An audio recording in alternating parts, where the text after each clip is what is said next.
ओम श्री गणेशाय नमः। ओम श्री महालक्ष्मी नमः। माँ लक्ष्मी से कामना करती हूँ कि आप सभी की दीपावली बहुत ही शुभ हो और बहुत ही मंगलमय हो, समस्त मनोकामनाओं को पूर्ण करने वाली हो, धन धान्य की प्राप्ति कराने वाली हो और इसके साथ ही हर वर्ष आपके लिए बहुत ही मंगलकारी साबित होने वाली हो। दोस्तों, आज के इस वीडियो में मैं बहुत ही खास विषय को लेकर के आई हूँ।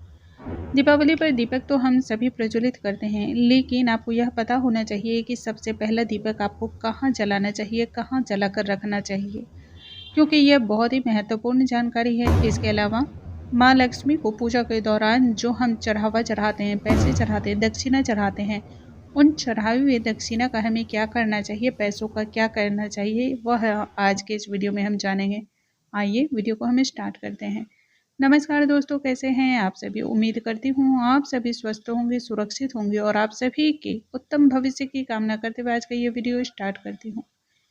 दोस्तों, जैसा कि हम सभी जानते हैं, हर साल कार्तिक मास के कृष्ण पक्ष की अमावस्या तिथि को दीपावली का त्यौहार मनाया जाता है। इस दिन भगवान श्री गणेश के साथ ही माँ लक्ष्मी की पूजा अर्चना की जाती है और धन धान्य की से वृद्धि होती है, ऐसा माना भी जाता है।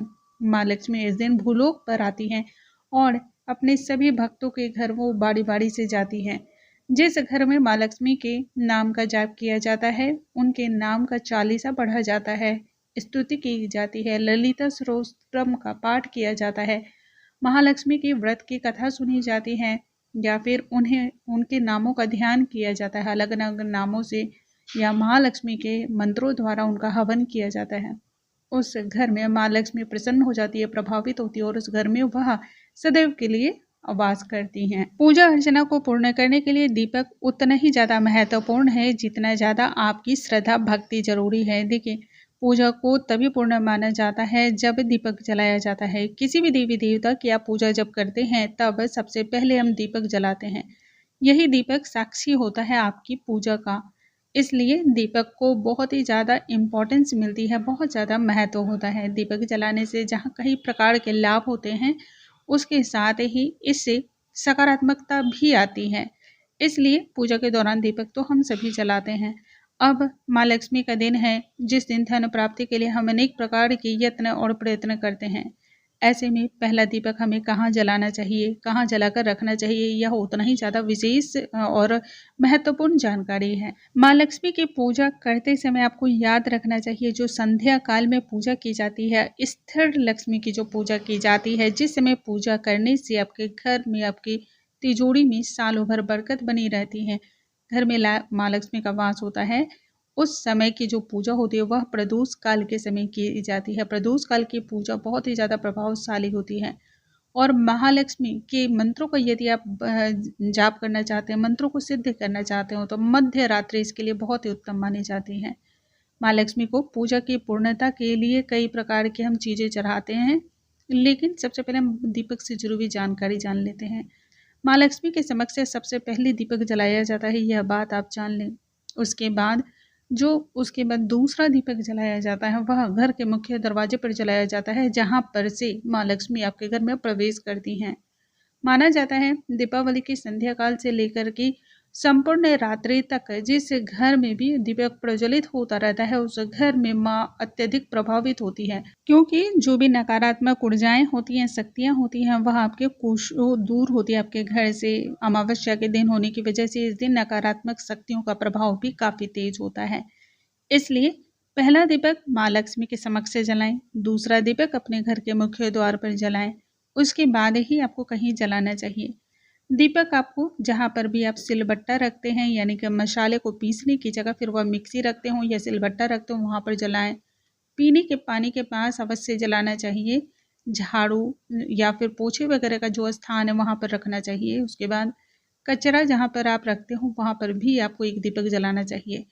इसके अलावा आपके घर में जो भी वनस्पति हैं, उन पौधों के पास दीपक अवश्य रखनी चाहिए। मानी जाती है कि वनस्पति की जो एनर्जी होती है, जो ऊर्जा होती है, वह अत्यधिक होती है। पुरातन काल से ही यह सिद्ध होता आया है और इसको आप महसूस भी कर सकते हैं। इसलिए हमारे धर्म शास्त्रों में उल्लेख भी मिलता है, पीपल के वृक्ष के नीचे दीपदान करना चाहिए, आंवले के वृक्ष के नीचे दीपदान करना चाहिए, समी के वृक्ष के नीचे दीपदान करना चाहिए। ये तुलसी के पौधे के पास दीपदान करना चाहिए, इसलिए आप इस बात को ज़रूर ध्यान रखें। अब बात करते हैं माँ लक्ष्मी को चढ़ाए गए जो दक्षिणा होते हैं, पैसे होते हैं, उनका हमें क्या करना चाहिए।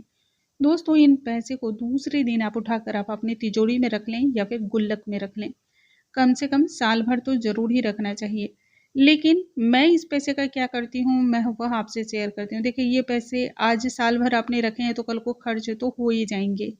माना जाता है महालक्ष्मी को चढ़ाए गए पैसे को यदि आप अपने घर में ही रख लेते हैं हमेशा के लिए, धन के रूप में, समृद्धि के रूप में, तो वह हमेशा आपके घर में रचा बसा रहता है और उससे मिलने वाली जो प्रभाव होती है, ऊर्जा होती है, वह आपको और भी ज़्यादा लाभ देने वाली होती है। मैं 1 साल तक इन पैसे को संभाल के रखती हूँ और दूसरे साल आने से पहले सारे पैसे को इकट्ठा करके और फिर उससे कोई ना कोई वस्तु खरीद लेती हूँ, या तो मैं पीतल का कुछ ले लेती हूँ या चाहती हूँ तो उससे कोई ऐसी वस्तु लेती हूँ जो कभी भी क्षय नहीं होने वाली हो। आप चाहें तो इसे चांदी के सिक्के की खरीदारी कर सकते हैं या फिर ऐसी कोई खरीदारी जिसका कोई क्षय नहीं होता है। मैं तो प्रायः या तो पीतल के बर्तन लेती हूँ या फिर चांदी का सिक्का लेती हूँ। दोस्तों, मुझे उम्मीद है आज की ये जानकारी आप सभी को बहुत अधिक पसंद आई होगी। जानकारी पसंद आई हो तो वीडियो को लाइक, शेयर, सब्सक्राइब करना बिल्कुल ना भूलें। अगले वीडियो में हम नई जानकारी के साथ फिर से मिलेंगे, तब तक के लिए नमस्कार दोस्तों।